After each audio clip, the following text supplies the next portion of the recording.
पुण्यात भाजप आणि राष्ट्रवादीत तणाव वाढणार अशी परिस्थिती निर्माण झाली, कारण जिल्हा नियोजन समितीतील भाजप सदस्य हे कोर्टात जाणार आहेत. निधी वाटपात अन्याय होत असल्याचा आरोप करण्यात आलाय. पालकमंत्री अजित पवार हे जिल्ह्यात निधी वाटपात भाजप सदस्यांवर अन्याय करत असल्याचा आरोप यावेळी भाजपच्या या सदस्यांनी केलाय. पुढील आठवड्यात हायकोर्टात याचिका दाखल करणार अशी ही माहिती मिळते. याआधी नाराज सदस्यांनी जिल्हाधिकारी आणि विभागीय आयुक्तांना पत्र लिहून निधी वाटपावरून नाराजी व्यक्त केली होती. जिल्ह्यात अजित पवार यांच्याकडून भाजप सदस्यांना फक्त 5% निधी दिल्याचा आरोप करण्यात आला. याबाबतचे ताजी अपडेट देण्यासाठी आपले प्रतिनिधी अमोल धर्माधिकारी आपल्यासोबत जोडलेले आहेत. अमोल, पुण्यामध्ये खरं तर भाजप आणि अजित पवार गट यांच्यामध्ये पुन्हा एकदा तणाव वाढण्याची शक्यता आहे, कारण जिल्हा नियोजन समितीतील भाजप सदस्य हे कोर्टात जाणार आहेत. तशी तक्रार याआधी देण्यात आली होती. याबाबतची सविस्तर काय माहिती आहे?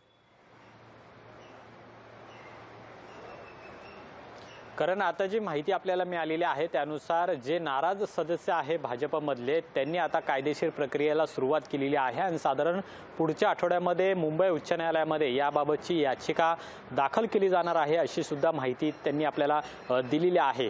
काहीच दिवसांपूर्वी या जिल्हा नियोजन समितीतले जे भाजपचे सदस्य आहेत या जवळपास 10 जणांनी मिळून जिल्हाधिकारी आणि विभागीय आयुक्तांना एक पत्र दिलेलं होतं आणि अजित पवारांनी जो निधी खरं तर 800 कोटी रुपयांचा मंजूर केलेला आहे त्यामध्ये भाजपच्या सदस्यांना फक्त 5% निधी दिल्याचा आरोप त्यांनी केलेला आहे.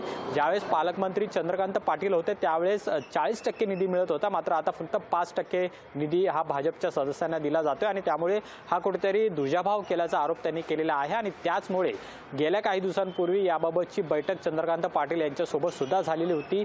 चंद्रकांत पाटील यांनी सुद्धा असं म्हटलेलं होतं की गरज पडल्यास न्यायालयात जाऊ असं म्हटल्यानंतर आता या सदस्यांनी न्यायालयात जाण्याची तयारी दर्शवलेली आहे आणि पुढच्या आठवड्यामध्ये साधारण ही याचिका दाखल करण्यात येणार आहे. आणि त्यामुळे पुणे जिल्ह्यामध्ये सातत्याने भाजप विरुद्ध अजित पवार असा जो संघर्ष आहे तो आपल्याला गेल्या काही दिवसांपासून पाहायला मिळतो आणि त्याचमुळे अजित पवार या नाराज सदस्यांची कशा पद्धतीने समजूत काढतात हे सगळं पाहणं महत्त्वाचं आहे. कारण की अद्यापही जिल्हा नियोजन समितीची जी बैठक आहे ती नियोजित करण्यात आलेली नाही आणि त्यामुळे या सदस्यांची जी निधी वाढवण्याची जी मागणी आहे त्याला अजित पवार कशा पद्धतीने प्रतिसाद देतात हे पाहणं महत्त्वाचं आहे. खरं तर ही सगळी बाब चंद्रकांत पाटील यांच्यापर्यंत सुद्धा गेलेली आहे, पण तरी सुद्धा आता या गोष्टीला 4 दिवस झालेले आहेत. त्यानंतरही अजित पवारांनी कोणतीही दखल याबाबतची घेतली नाही आणि त्याचमुळे आता या नाराज सदस्यांनी कोर्टाची पायरी चढण्याचा निर्णय घेतलेला आहे आणि पुढच्या आठवड्यामध्ये मुंबई उच्च न्यायालयामध्ये या निधी वाटपावरून जो काही संघर्ष निर्माण झालेला आहे या विरोधात याचिका सुद्धा दाखल करण्यात येणार आहे आणि त्यामुळे महायुतीत कुठेतरी आता तणाव सुद्धा वाढण्याची शक्यता आहे.